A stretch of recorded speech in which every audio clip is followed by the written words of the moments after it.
It's not like the movies, you know. I mean, even me, I got signed at a young age and, didn't really pan out. Bruno Mars settled on Mansfield Avenue, a location that deeply impacted him as he was confronted by the stark poverty and squalor of the area. This environment profoundly influenced his artistic journey. He adopted his stage name, drawing from a childhood nickname, Bruno, and added Mars for a touch of flair. The name Mars was partly inspired by the frequent compliments he received about being out of this world, and also served to help him avoid being pigeonholed as a Latin artist. The music industry had initially pushed him to perform in Spanish, a direction he was eager to sidestep. After relocating to Los Angeles, Bruno Mars landed a record deal with Motown Records in 2004. Unfortunately, this deal didn't propel him to the stardom he had envisioned. He attempted to connect with will.i.am's management, but faced further obstacles. Despite these setbacks, his time with Motown turned out to be pivotal for his career. During this period, he met Philip Lawrence, an American songwriter and producer who would play a crucial role in Mars's musical development. However, just under a year after signing, Motown dropped Mars. Rather than retreating back to Hawaii, he opted to remain in Los Angeles. In 2005, he secured a music publishing deal with producers Steve Lindsay and Cameron Strang at Westside Independent. Under Lindsay's mentorship, Mars, along with songwriters Brody Brown and Jeff Basker, who he had met through Mike Lynn, learned the intricacies of crafting hit songs. Lindsay stressed that successful pop music required more than just raw talent. It also involved understanding the elements that made a song resonate with audiences. This period of learning proved critical, even though it meant waiting 5 years before they achieved significant success. During this time, Mars performed with a band called Sex Panther, which included Basker and Mars's brother Eric Hernandez. Eric would later become the drummer for Mars's band, The Hooligans. Philip Lawrence initially hesitated to meet Bruno due to financial constraints. However, Keith Harris, the drummer for the Black Eyed Peas, stepped in to assist by covering Lawrence's travel expenses. He jokingly asked Lawrence for just $5 for bus fare. This crucial support allowed Lawrence and Mars to begin their collaboration, where they faced numerous rejections from record labels, yet continued to write songs together. In 2006, Lawrence introduced Mars to Aaron Bayshuk, who would later become his A&R manager at Atlantic Records. Bayshuk was immediately impressed by Mars's guitar skills and expressed a desire to sign him right away. However, it took almost 3 years for Atlantic Records to officially sign Mars, as they felt he needed more time to develop as an artist. By 2008, both Mars and Lawrence were on the verge of giving up, but a pivotal call from Brandon Creed changed their fortunes. Creed was seeking songs for the reunited Menudo and was interested in a track called Lost, which Mars and Lawrence had originally written for himself. Although they were hesitant to sell the song, the offer of $20,000 provided a much-needed financial boost and allowed them to continue their work. Creed also became Mars's manager for the next 9 years, playing a key role in his ascent to fame. Before achieving solo fame, Mars carved out a reputation as a talented music producer, collaborating with various artists, including Alexandra Burke, Adam Levine, Brandy, and Sean Kingston. One of his early successes was co-writing Flo Rida's hit song Right Round in 2009, a moment he frequently cites as a turning point in his career. He also co-wrote the Sugar Babies track Get Sexy and provided backing vocals on their album Sweet 7 in 2010. Additionally, Mars contributed as a featured singer on Far East Movement's 3D from their album Animal, and lent his voice to Jason Mraz's debut single I'm Yours and T-Pain's charity track One at a Time for MTV's Staying Alive Foundation. Bruno Mars's ascent to solo stardom was nothing short of meteoric. After a series of successful collaborations, he quickly distinguished himself as a standout artist. His big break came through his work on B.O.B.'s hit song Nothing on You and Travie McCoy's Billionaire, showcasing his exceptional songwriting and vocal abilities.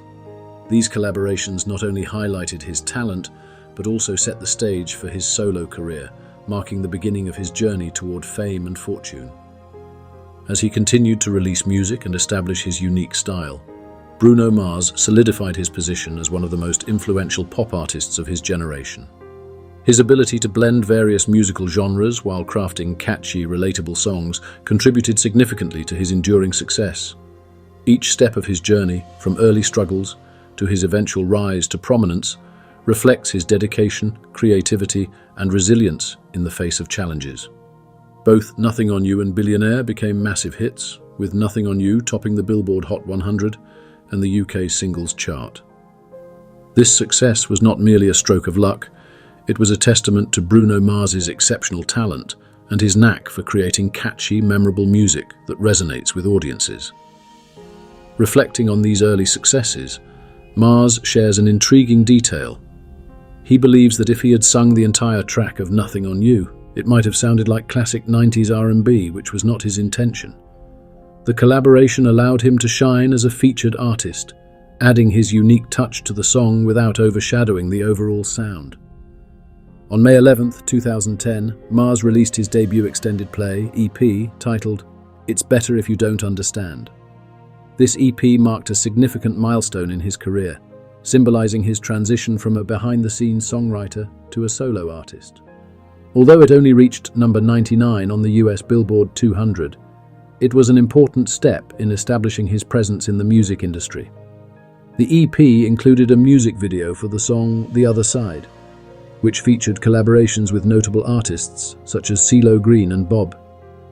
This track further solidified Mars's reputation as a versatile artist capable of working with big names in the industry, showcasing his ability to blend his style with other artists while still making a significant impact. As his popularity grew, Mars faced new challenges, including the pressures of fame and the demands of the music business. Navigating these pressures was a crucial part of his journey, testing his resilience and adaptability. His financial ascent mirrored his rising star. As Bruno Mars's fame continued to soar, so did his earnings. In 2013, Billboard estimated Mars's earnings at approximately $18.8 million, making him the 12th highest paid musician that year. This was just the beginning. By 2014, Forbes began tracking his earnings, reporting that Mars made a staggering $60 million between June 2013 and June 2014, placing him 13th on the Celebrity Used lister. His financial success continued to grow, and by June 2017, Mars ranked 6th on Forbes' list of the world's highest-paid celebrities, earning an estimated $39 million from June 2016 through June 2017. The following year, in July 2018, Forbes named Mars America's highest-paid musician of 2017 with total earnings of $100 million. This impressive figure secured him the 11th spot on the Celebrity 100 list and marked his highest annual earnings to date. In 2019, he was ranked 54th on the Forbes Celebrity 100 list, with earnings of $51.5 million between June 1, 2018 and June 1, 2019. However, while Bruno Mars's journey to stardom was filled with exciting milestones and financial success, he also faced his share of challenges and legal battles that would test his character. Bruno Mars's journey was not without its bumps in the road. On September 19, 2010, he found himself in an unexpected legal situation following a performance at the Hard Rock Hotel and Casino in Las Vegas. Security personnel grew suspicious after noticing Mars spending an unusually long time in a bathroom stall, which ultimately led to his arrest. During the arrest, Mars admitted to making a foolish mistake and expressed deep regret over the situation. Reflecting on the incident, he acknowledged his surprise at how things unfolded and the lessons he learned during this difficult time. Despite the serious nature of the charges, Mars was able to negotiate a plea deal that allowed him to avoid jail time. As part of the agreement, he completed community service and attended educational courses. By 2012, after fulfilling all the conditions of the plea deal, the charges were officially dismissed, allowing Mars to put this chapter behind him. Since then, Bruno Mars has not only moved past this incident, but has soared to even greater heights in his career. He used the experience as a turning point, emphasizing the importance of personal growth and resilience. His continued success and positive outlook serve as a testament to his dedication and talent, inspiring fans to overcome challenges and pursue their passions. However, Mars's legal troubles did not end there. On January 28, 2014, Demetrius Orlandis Proctor filed a lawsuit against Bruno Mars and rapper Travie McCoy, claiming that their hit song Billionaire, which Mars co-wrote, infringed on Proctor's copyright. According to Proctor, the melody of the song was too similar to his own music, and he asserted that he had held the copyright for the music and lyrics of the track since March 31st, 2011, even though Billionaire was released a year earlier, in 2010. To support his claim, Proctor provided a certificate from the United States Copyright Office for a collection titled Frisky Volume 1 to 30 Tapes. He accused Mars and McCoy of willful and intentional copyright infringement, demanding that all copies of the song be destroyed, including the removal of unauthorized downloads from computers and servers, as well as eliminating any physical copies still in circulation. Proctor claimed exclusive rights to reproduce and distribute the song and argued that the defendants had used his work without permission. These legal challenges, while daunting, were part of the complex journey that shaped Bruno Mars as an artist and an individual. Each obstacle contributed to his growth and resilience, ultimately paving the way for his success in the competitive music industry. The legal battles surrounding Bruno Mars and his music career have been complex and tumultuous, particularly involving the copyright claims related to his hits. Initially, Proctor faced significant challenges in his legal proceedings against Travie McCoy. The court granted a motion to dismiss filed by McCoy, citing multiple issues that undermined Proctor's case. Notably, Proctor had failed to properly serve McCoy with the lawsuit, which raised questions about the court's jurisdiction over him. Furthermore, the case was weakened by Proctor's inability to specify which parts of his work had allegedly been copied, a failure that was perceived as prejudicial to the defendant. Despite these legal setbacks, Bruno Mars's career continued to thrive.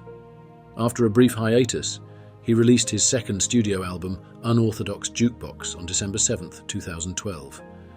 In an innovative marketing move, Mars offered fans the opportunity to listen to the entire album a week before its official release. This strategy paid off. Unorthodox Jukebox debuted at number 2 on the US Billboard 200 chart, selling an impressive 192,000 copies in its first week. It quickly ascended to number 1 in several countries, including Australia, Canada, Switzerland, and the UK, ultimately selling over 6 million copies worldwide. The album solidified Mars's status as one of the most prominent pop stars of the 2010s. While it faced some minor criticisms, it navigated the music industry without major controversies, marking a significant commercial success. However, just as Mars was riding high on his success with 24K Magic, released on November 18, 2016, a new storm erupted regarding his hit song Uptown Funk. This track, produced by Mark Ronson and featuring Mars, had already dominated the charts 2 years prior, but now found itself embroiled in copyright infringement claims. The most notable controversy originated from members of the Gap Band, who alleged that Uptown Funk bore striking similarities to their song Oops Upside Your Head. As a result, they were credited as co-writers and received 17% of the publishing royalties, a substantial financial gain for the band. Yet, the legal troubles did not end there. Several other artists joined the fray, alleging that Uptown Funk resembled their works as well. Serbian artist Victoria claimed her track had been copied, but ultimately chose not to pursue legal action. The electro-funk band Collage filed a lawsuit asserting that Uptown Funk mirrored their song Young Girls. Meanwhile, the group The Sequence accused Mars of infringing on their track Funk You Up. The legal chaos intensified in 2017 when LA Entertainment highlighted similarities between Uptown Funk and Zapp's classic More Bounce to the Ounce. Although some lawsuits were later dropped, the controversy underscored the ongoing tension in the music industry regarding copyright and originality. These allegations sparked a broader debate about musical inspiration and the thin line between homage and outright copying. Critics found themselves divided. While some argued that Mars and Ronson's work was a fresh interpretation of the funk genre, others felt that Uptown Funk was overly derivative. This situation raised essential questions about who truly owns a musical style and how past influences shape contemporary hits. The discussions also delved into issues of cultural appropriation, with some critics accusing Mars of borrowing from black artists without providing adequate credit. Others defended him, contending that his work celebrated and acknowledged the roots of the funk genre. In January 2021, Uptown Funk made headlines once again due to a legal battle involving BMG rights management. The heirs of Gap Band members, Robert and Ronnie Wilson, filed a lawsuit against BMG, alleging the company had failed to pay them royalties for their contributions to the hit song. Back in 2015, a deal had been struck assigning 3.4% of the copyright for Uptown Funk to Ronnie and Robert Wilson, as compensation for the incorporation of elements from the Gap Band's 1979 track Oops Upside Your Head. According to the lawsuit, BMG, which had acquired the Gap Band's publisher, Minder Music, was accused of withholding these royalties, further complicating the already tangled legal narrative surrounding one of the decade's biggest hits. Through these various challenges and controversies, Bruno Mars's career remains a fascinating case study in the intersections of artistry, copyright law, and cultural dynamics within the music industry. In 2015, the Wilson heirs faced a significant legal challenge as they alleged that BMG, the music rights company that had acquired Minder Music, failed to uphold the terms of their contract. Specifically, they claimed that BMG neglected to pay the royalties owed or provide the proper accounting for their share of the earnings related to the hit song Uptown Funk. This breach of contract prompted the heirs to seek over $75,000 in damages, along with a request for 9% interest per year dating back to 2015. The lawsuit emphasized that BMG was legally obligated to compensate the Wilsons for all income generated by Uptown Funk, as stipulated in the contract. However, in April 2021, the Wilson heirs made a strategic decision to drop the lawsuit without prejudice, meaning they retained the right to revive the legal action in the future if they chose to do so. In its defense, BMG asserted that the allegations were unfounded and clearly stated that no settlement or financial exchange occurred that would lead to the dismissal of the lawsuit. The company reiterated its commitment to fair treatment of artists and transparency, despite ongoing scrutiny regarding the case. This legal dispute illuminated the complexities and challenges surrounding the management of music rights and royalties, reigniting discussions about copyright and fair compensation in the music industry. As the situation unfolded, it raised critical questions about the implications for artists and the broader industry landscape. While the legal drama surrounding the royalties dispute was unfolding, another captivating story began to emerge involving Bruno Mars, leading to rumors about his alleged gambling issues and a substantial debt of $50 million. In early 2021, Bruno Mars found himself at the center of controversy, as reports surfaced claiming that the pop sensation had accumulated a staggering gambling debt, allegedly owed to MGM Resorts International. This rumor suggested that Mars's extravagant gambling habits had spiraled out of control, resulting in significant financial losses. Allegations hinted that much of his earnings from his highly successful Las Vegas residencies were being funneled toward repaying this purported debt. An unnamed source even stated that Mars was basically owned by MGM due to his gambling activities. Such explosive claims quickly attracted the attention of fans, critics, and the media alike. With Mars earning an estimated $90 million a year from his Las Vegas shows alone, many found it hard to reconcile the image of a financially successful global superstar with that of someone burdened by such an immense debt.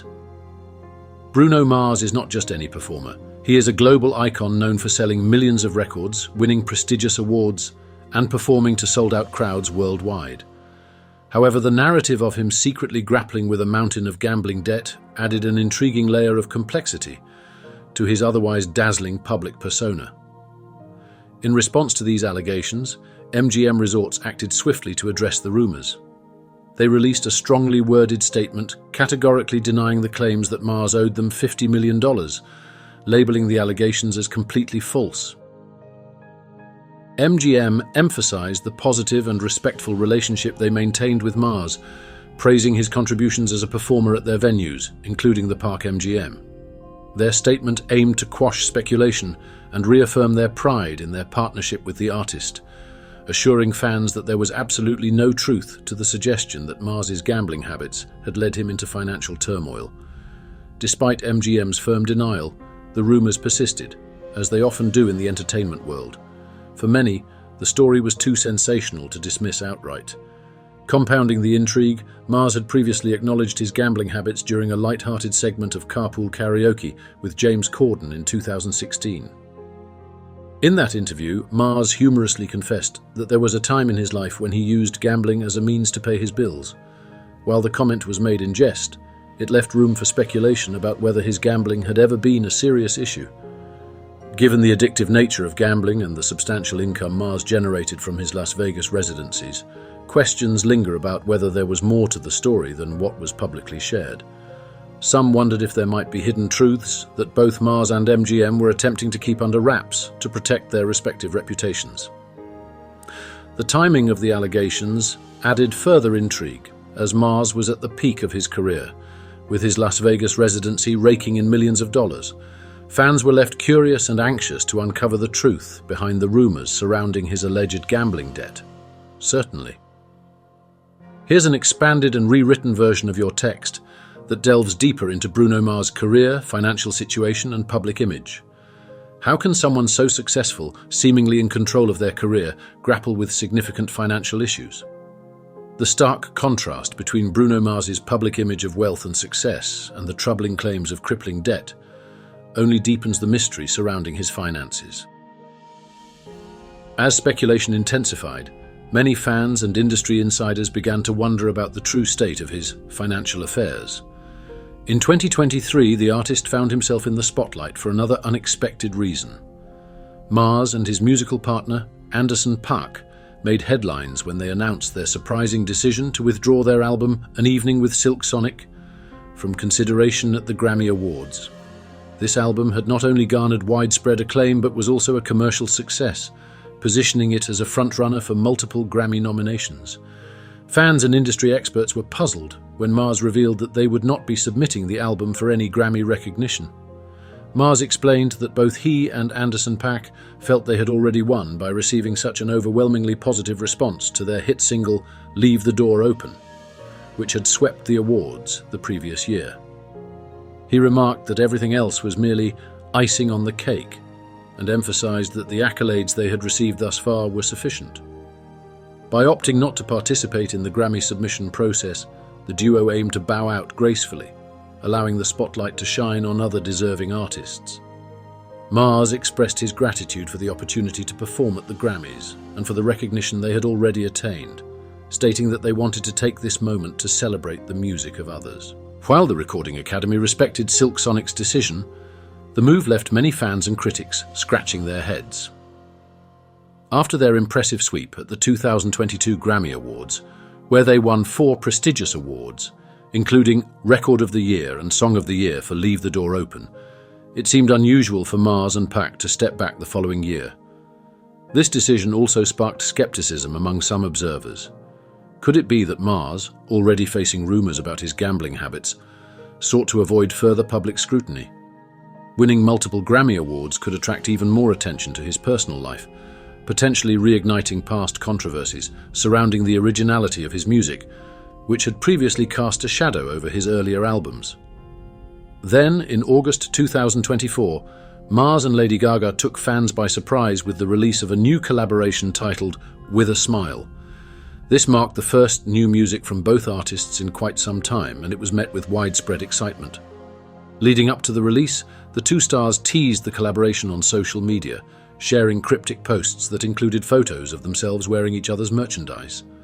This clever marketing strategy created a buzz among their fan bases and built anticipation for the single. With a Smile is a heartfelt song that explores themes of love, connection, and the uncertainties of life.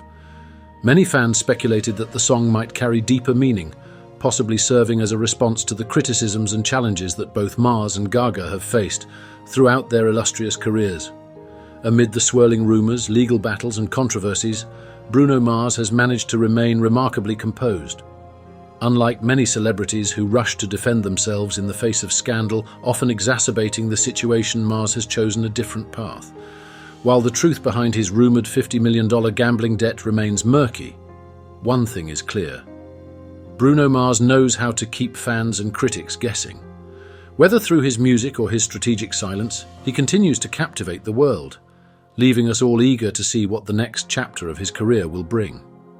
Throughout this tumultuous journey, Mars has largely maintained his focus on what he does best, creating music and delivering unforgettable performances. His ability to remain composed amid speculation only adds to his enigmatic persona.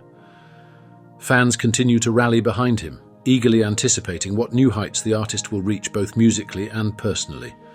Now, it's time for you to share your thoughts. What do you think about Bruno Mars and the challenges he faces? We'd love to hear your insights and comments. Thank you for watching, and if you enjoyed this video, be sure to like and subscribe to our channel. Don't leave without checking out the next intriguing video that pops up on your screen.